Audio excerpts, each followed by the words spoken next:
अस्सलामुअलैकुम, कैसे हैं आप सब। आई होप कि आप सब ठीक ठाक होंगे, खैरियत से होंगे। अल्लाह का शुक्र है मैं भी बिल्कुल ठीक हूँ।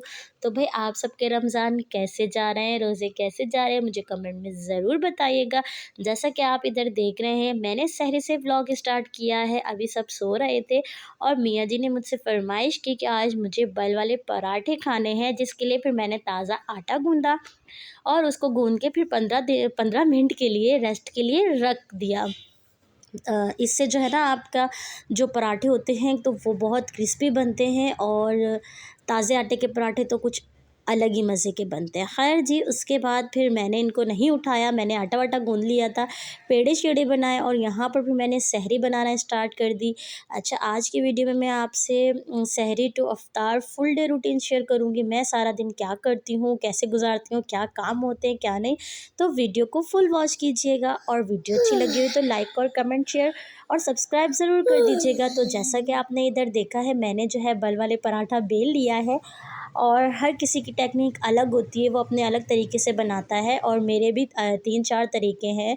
मैं चौकोर भी बनाती हूँ और गोल भी बनाती हूँ और हर तरीके से बल देना मुझे आते हैं। खैर जी, यहाँ पे मैं आप लोगों को सिखा नहीं रही, बस बता रही हूँ। और वीडियो मैंने स्पीड में लगाई हुई है कि ज़्यादा लंबी ना हो और आप लोग बोर भी ना हो, मेरी वीडियो भी इंजॉय करें। तो बस यहाँ पर फिर मैं सहरी बना रही थी और फटाफट से जो है मैं पराठे बना रही थी, क्योंकि आज मुझे सारे पराठे बनाने, तो आपको पता है रोटी तो बस झटपट से बन जाती है। पराठों में ज़्यादा टाइम लगता है, क्योंकि पहले उसको तेल लगाओ, फिर उसको बल दो, फिर उसको पेड़े से मतलब पहले बना के रखने होते हैं और उसके लिए फिर आपको तवा फुल कड़क तवा गर्म हो और उस पर डालें। और आप अभी अब वो लुक चेक कीजिएगा पराठे की, वो इतने मज़ेदार पराठे बने थे। और मैं बहुत कम बनाती हूँ पराठे, मुझे तो खैर पसंद ही नहीं है बस। और मियाँ जी भी वैसे नहीं खाते, बस आज उनका अचानक दिल चाहा और उनका दिल हो और मैं ना बनाऊँ, ऐसा तो हो ही नहीं सकता ना। तो बस उन्होंने फ़रमाइश की और मैं शुरू हो गई और आप देखें कि कितना क्रिस्पी लग रहा है। बस यहाँ पे जो है ना अभी बच्चे भी सो रहे थे और मियाँ जी की भी आँख लग गई थी, उनकी कुछ तबीयत सेट नहीं थी। तो बस यहाँ पे मैं अकेली ही उठी हुई थी और एक हाथ से मैं वीडियो भी शूट कर रही थी और एक हाथ से मैं बना भी रही थी। हाँ, फिर पराठे शराठे रेडी होने के बाद मैंने इनको आवाज़ दी, वो उठ गए थे और मैंने छोले बाहर से मंगवा लिए थे, क्योंकि घर पे पता नहीं कौन सा सालन बना हुआ था, अभी आपको आगे चल के दिखाऊंगी। और उसके बाद फिर मियाँ जी उठ गए थे और पराठे बन रहे थे। मैंने उनको बोला देवर को उठाओ, बेटे को उठाओ, क्योंकि अशर रज़ा भी माशाल्लाह आप सारे रोज़े रख रहे हैं, क्योंकि जब से उनके पेपर ख़त्म हुए तो अब वो सारे रख रहे हैं और इंशाल्लाह जितने भी बचे वो सब रखेंगे। उनको शौक़ बहुत है। मैं उनके रोज़े खुद ही नहीं रखवा रही थी, क्योंकि एक तो वो स्कूल गोइंग थे और दूसरा ट्यूशन, फिर सिपारा। तो भाई पता नहीं ना, बच्चे को प्यास लग जाए, पानी पी लिया कुछ। तो अभी तो स्कूल की भी छुट्टियाँ हैं, ट्यूशन की भी, और कारी साहब घर पर आते तो मेरी आंखों के सामने होते हैं, इसलिए अब माशाल्लाह से बचे हुए जो भी रोज़े वो सब रखेंगे। बस फिर हमने दस्तरखान लगाया और जो है शरज़ा को उठा रहे थे, ये उठ नहीं रहा था, खैर उठ गया था फिर। और यहाँ पे मोहम्मद अयान सुकून से सो रहे हैं। आज ये सो गए थे खेलते कूदते, क्योंकि ये मेरे साथ जाग रहे थे। पहले अशर रज़ा, इनके चाचू और मेरे मियाँ जी सो रहे थे, मोहम्मद और मैं दोनों जाग रहे थे। हम लोगों ने आटा गूंदा, गपशप मारी, दोनों माँ बेटों ने बहुत सारे काम किए।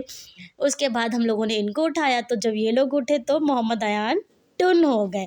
हाँ, फिर यहाँ पे एक मैंने चकोर पराठा बनाया था अशर रज़ा के लिए, बाकी सब मैंने दूसरे तेल से बनाए थे और अशर रज़ा का फिर मैं देसी घी से बनाती हूँ। खैर सहरी वहरी करने के बाद यहाँ पे चाय चढ़ा दी थी मियाँ जी ने और साथ ही मैं बर्तन वगैरह वॉश कर रही थी, क्योंकि मेरी आदत है, चाहे सहरी हो, सुबह में हो, रात में हो, जब भी हो, मेरी आदत है मैं बर्तन जो है ना हाथ के हाथ वॉश करती हूँ, मैं जमा ही नहीं होने देती। एक तो हम पे बर्डन नहीं होता, दूसरे के आपका किचन नीट क्लीन रहता है एनी टाइम। तो बस मेरी यही आदत है और मेरी कोशिश भी है और मुझे बहुत अच्छा भी लगता है। बस मैं फटाफट से जो है बर्तन वगैरह वॉश कर रही थी। मैंने कहा वैसे भी फारिग हूँ, इतनी देर में चाय बनेगी और इतनी देर में हमारे जो है वो सहरे वाले बर्तन धुल चुके होंगे। बस उसके बाद मैं चाय पीऊँगी, तो बस जो चाय का पतीला और कप्स होंगे वो भी मैं फिर हाथ के हाथ धो दूँगी। उससे ये होगा कि जब मैं सुबह उठूँगी तो मुझे मेरा किचन साफ़ सुथरा मिलेगा और मैं फिर अपने कल के काम कर लूँगी, मुझे बर्तन धोने नहीं पड़ेंगे सुबह सुबह उठकर।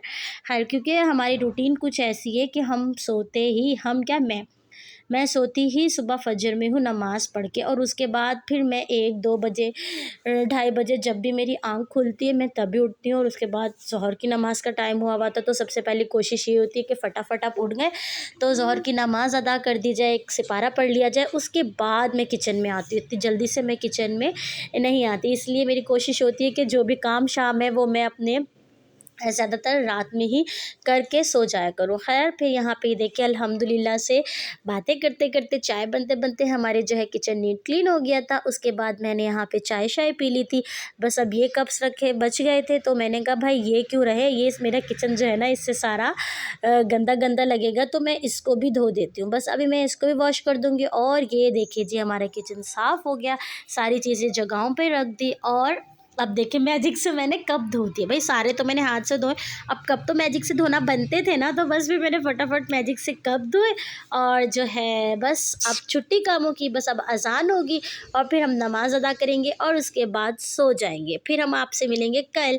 अच्छा, यहाँ पर अब कल हो गई थी, कल से मुराद दोपहर हो गई थी, ज़ोहर की नमाज़ अदा की, सिपारा पढ़ा, उसके बाद मैं खाने की तरफ आ गई थी, क्योंकि सबसे पहले मैं खाना चढ़ा देती हूँ। और आज खाने में बड़ा गोश्त बनना था, बड़ा गोश्त पता नहीं कीमा क्या, अभी जो निकालूँगी तो मैं पता चलेगा मुझे। तो भई बहुत मुश्किल से मैंने जो है इसको निकाला, कि ये सारा फ्रीज़ हो चुका था एकदम, और बहुत मुश्किल से निकला। ख़ैर फिर मैंने इसको जैसे-तैसे करके निकाला बस, और ना अब मैं इसको निकालने के बाद भिगो दूँगी कुछ देर के लिए, जब तक कि ये थोड़ा मेल्ट होगा, पानी में भिगो के रख दूँगी ना, उसके बाद ये मेल्ट हो जाएगा। इतनी देर में मैं अपने घर के बाकी काम-काज देखूँगी, क्या करती हूँ, बने रहिएगा मेरे साथ वीडियो में। साथ ही मैंने अदरक लहसुन का पेस्ट भी निकाल लिया, कि मुझे आसानी होगी। और आप ये देखें, ये रात के बर्तन धुले में, तो जैसे सुबह उठे तो किचन नीट क्लीन, कितनी सहूलत हो गई हमें। बस यहाँ मैं अब इसको भिगो दूँगी, भिगो के अब मैं ना मोहम्मद अयान को शावर दूँगी और उनके कपड़े वगैरह चेंज करूँगी, उसके बाद मैं किचन में आऊँगी। इसको मैंने भिगो दिया, अब मैं रूम में आ गई थी। यहाँ पे मैं मोहम्मद अयान के कपड़े निकाल रही थी। गर्मियाँ बहुत शुरू हो गई हैं, बहुत ज़्यादा, तो अब जीन्स वगैरह तो वेयर की नहीं जाती, तो मैंने इसके लिए नेकर शर्ट निकाला। और यहाँ मोहम्मद अयान कह रहे थे मुझे ये नहीं, मुझे वो पहनना है। मैंने कहा बेटा बहुत गर्मी है, आपको ये सुकून मिलेगा इन कपड़ों में, यही पहने। फिर बहुत देर बाद इनको मेरी बात समझ आ गई, और फिर उन्होंने कहा मम्मा ठीक है। बस फिर मैंने इनको किया, और उसके बाद मैंने इनको यहाँ पे चेंज करवा के रेडी शेडी करके बिठा दिया बिस्किट दे के, और इसको टीवी चला दिया था। मैंने कहा आप टीवी देखो और मैं जो है ना अपने काम निपटा लूँ।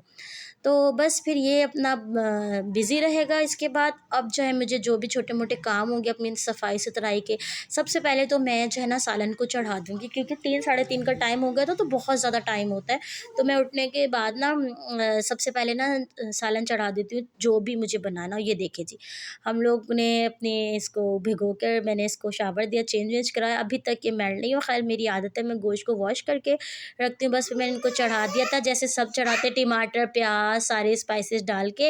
अब मैं इसको रख दिया, ये बनता रहेगा। अब इसको रखने के बाद जो है ना मैं अब अपने घर की सफाई-सुथराई करूँगी। तो बस सबसे पहले इस रूम से करते हैं। इस रूम को मैंने नीट क्लीन कर दिया, ये देखें झाड़ू लगा दिया, पोछा लगा दिया, और आप लोगों के साथ फाइनल लुक शेयर कर रही हूँ, क्योंकि वीडियो भी मुझे खुद बनानी है, सफाई भी मुझे खुद करनी है, इसीलिए फिर एक हाथ से आपको मैनेज करना पड़ेगा। ख़ैर फिर मैंने इस रूम की भी सफाई कर दी थी, और गैलरी भी मैंने साफ़ कर दी थी, और मैंने गैलरी का दरवाज़ा खोल दिया ताकि ठंडी-ठंडी हवा आए। और उसके बाद बस फिर जो है अब मोहम्मद अयान देखते रहेंगे। और ख़ैर फिर अशर रज़ा आ गए थे, अशर रज़ा गए हुए थे अपने बाबा की शॉप पर। बस फिर ये आ गए थे, इन्होंने मेरी हेल्प की। हेल्प क्या की, उन्होंने मेरा काम बिगाड़ दिया था। अपने बैग साफ़ करते हुए इसने सारा कचरा नीचे गिरा दिया, और मुझे इतना गुस्सा आया, मैंने उसको एक थप्पड़ भी लगाया। फिर मुझे इतना अफ़सोस हुआ, मेरे बेटे का रोज़ा था और मैंने थप्पड़ लगा दिया। ख़ैर ये देख के फिर मैंने उसको बोला सारा कचरा उठाओ। सीरियसली इतनी थकन हो जाती है, पता नहीं, लोग कहते हैं कि रमज़ानों में काम बहुत कम होते हैं, और मेरा कहना है कि रमज़ानों में काम डबल नहीं ट्रिपल हो जाते हैं, और बस क्या करें, करना तो पड़ता है ना। अच्छा ख़ैर उसके बाद जो है ना मैंने बड़ा गोश्त जब चढ़ाया, तो भई साथ में तड़के वाले चावल थे, मियाँ जी की फ़रमाइश थी, और उनकी फ़रमाइश जो मैं पूरी नहीं करूँ, ऐसा तो हो ही नहीं सकता। तो ये देखें ये बन रहा था, इसको भी पानी था, टाइम था, तो मैंने कहा चलो चूल्हा खाली है, सफाई-सुथराई भी हो गई, क्योंकि पकोड़े वगैरह तो सबसे लास्ट में मैं बनाती हूँ, तो काफ़ी सारा टाइम था मेरे पास। फिर मैंने ना तड़के वाले चावल बनाने लग गई। उसकी तो आपको सबको पता ही होगा, बस थोड़ा-सा ज़ीरा डालते हैं, चाइनीज़ नमक, एक प्याज़ डाल के सौटे कर लिया और चावल मैंने थोड़ी देर पहले ही भिगो दिए थे। बस उसके बाद मैं इसको पानी डाल के बॉयल दे दूँगी और उसको चावल ऐड कर दूँगी। बस यहाँ पे जो है ना, अब मैं देख रही थी कि पानी इसका खुश्क हो जाए तो मैं इसको दम पर रखती हूँ। तो बस अभी इसको दम पे रख दूँगी और उस दूसरी तरफ हमारा सालन रेडी होता रहेगा, क्योंकि जब तक कि उसका खुश्क नहीं होगा पानी तो भी मैं उसको भून नहीं सकती ना, उसमें तो टाइम है, बड़े गोश्त का यही होता है। ख़ैर फिर मैं जो यहाँ पे पकौड़े बनाने लग गई थी। टाइम यहाँ पे ये वाला टाइम तो ऐसे भागता है कि जैसे घड़ी में या कोई आदमी खड़ा हो वो यूँ-यूँ घुमाता रहे। ख़ैर फिर यहाँ पे अब अशा रज़ा का रोज़ा होता है ना, तो मुझे सारी चीज़ों का एहतमाम करना पड़ता है। हालाँकि खाता-वाता तो कुछ है नहीं, फिर भी मुझे बनाना पड़ता है। तो बस फिर यहाँ पे मैं फ्रूट कट्स कर रही थी, कुछ फ्रूट चाट बनाऊँगी, कुछ मैं साबुत कट कर दूँगी, क्योंकि हस्बैंड कुछ और खाते हैं और अशा रज़ा कुछ और। तो ख़ैर फिर मैं सारे काम एक साथ कर रही होती हूँ, पकौड़े भी साथ-साथ फ्राई हो रहे थे और मैं खड़े-खड़े काट रही थी कि टाइम की बचत हो, जब मेरे पकौड़े मैं उतार दूँगी तो फिर मैं बैठ के बनाऊँगी। अच्छा, मेरे हस्बैंड जो है रोज़े के बाद खजूर खाते हैं, खजूर खाने के बाद वो थोड़ा-सा ये इसको पता नहीं क्या कहते हैं, सरदा गरमा-गरमा जो भी है, थोड़ा-सा वो खाते हैं और वो जो रेड तरबूज़ होता है बस वो खाते हैं और शरबत पीते हैं, बस सिंपल। और हाँ, अशर के लिए मुझे एहतमाम करना पड़ता है, क्योंकि वो छोटा है, उसको खुशी होती है कि भाई सारा दिन मेरा रोज़ा होगा तो मम्मा कुछ ना कुछ अलग बनाएँगी। तो बस, और उसको फ्रूट चाट बहुत पसंद है। ख़ैर अब उसका दिल भर गया लेकिन मैं बनाती हूँ। तो बस यहाँ पे मैं अभी फ्रूट चाट बना रही थी, साथ में जो है ये मैं थोड़े से रोल पड़े हुए थे, आखिरी बैच था, इसके बाद समोसे और रोल मेरे फ्रीज़र वाले ख़त्म हो जाएँगे और बस इनको मैं फ्राई कर रही थी। कुछ जो है मियाँ जी बाहर से ले आएँगे। अभी ये देखिए सालन हमारा रेडी हो गया था, बस इसको मैं ना रोज़े के बाद भुनाई करूँगी इसकी। तो ये हस्बैंड भी बाहर से ले आए थे, चिकन समोसा, चिकन कॉर्न, काफ़ी सारा कुछ ले आए थे और मीठे दही भल्ले भी लेकर आए थे। मैं दस्तरख़्वान लगाऊँगी तो आपको मैं दिखाऊँगी। बस यहाँ पर हमारी सारी अफ्तारी रेडी हो चुकी थी और दस्तरख़्वान लग चुका था। आप देख मोहम्मद अयान भी वॉइस ओवर करें। तो बस ये हमारा दस्तरख़्वान लग चुका था अल्हम्दुलिल्लाह से। बस अब हम लोग सब बैठ के रोज़ा अफ्तार करेंगे। अच्छा, इस टाइम ना मैं मदनी चैनल लगा देती हूँ, तो ये जो दुआ होती है मुझे बहुत पसंद है और सीरियसली बहुत अच्छी दुआ करवाते हैं और बहुत सुकून मिलता है ये सुन के। बस फिर रोज़ा अफ्तार किया, उसके बाद किचन में आ गए अपना किचन समेटने के लिए। जैसा कि आप लोगों को पता है मुझे बस थोड़ा-सा मैं नफ़सियाती हूँ। ख़ैर मैंने नमाज़ अदा कर ली थी। नमाज़ अदा करने के बाद मैंने किचन साफ़ की। यहाँ पे मियाँ जी मोहम्मद अयान नमाज़ अदा कर रहे हैं। तो आप लोगों के साथ मैंने सहरी से अफ्तार तक की रूटीन शेयर की। आप लोगों को कैसी लगी कमेंट में ज़रूर बताइएगा और नए हैं तो मेरे चैनल को जल्दी से सब्सक्राइब कर दीजिएगा, लाइक कीजिए, शेयर करें। हाँ, अपने फ्रेंड्स एंड फैमिली मेरी वीडियोज़ को शेयर करें। मिलते हैं फिर, अल्लाह हाफ़िज़।